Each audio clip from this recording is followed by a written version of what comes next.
2006, Flagstaff, Arizona. The Hill family moved into a modest 1950s house on East Elm Street, drawn in by the pine-lined roads, mountain views, and quiet calm. For them, it was a dream.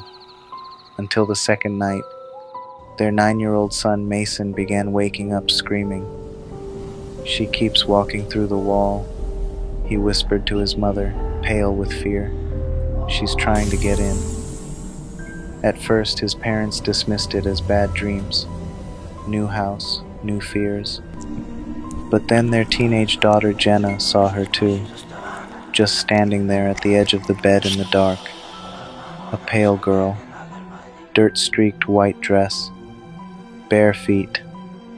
It wasn't long before things escalated. Heavy footsteps echoed across the attic even though no one had been up there in years. Cupboards flung open in the kitchen. The family's dog would bark at the hallway, then cower, tail tucked, refusing to go near. Mason's behavior changed too. He became distant, withdrawn.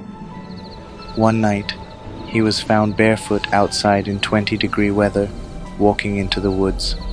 When asked why, he only said, "I have to follow her." Debbie Hill, Mason's mother, called in a local paranormal investigator. He arrived with cameras and EMF equipment, and instantly, readings spiked near Mason's room and beneath the hallway. But what they found physically was more terrifying than any digital signal. Beneath the house, in a long sealed crawlspace, they discovered something strange.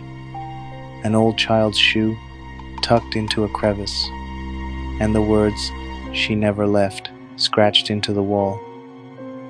Terrified, the family fled to a hotel, but the investigators stayed behind and dug deeper, not under the house, but into its past.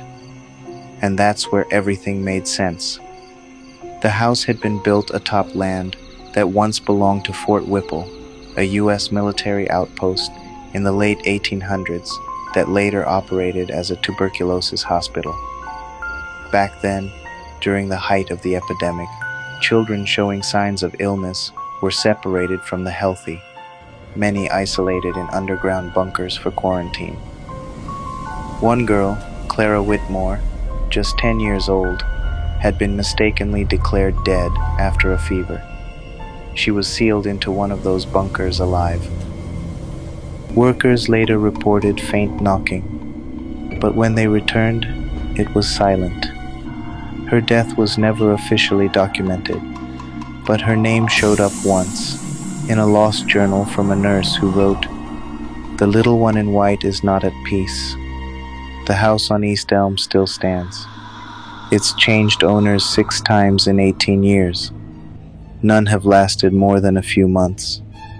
And some nights, neighbors say, you can still hear scratching beneath the floorboards. Because some children die, and some never stop screaming to be found."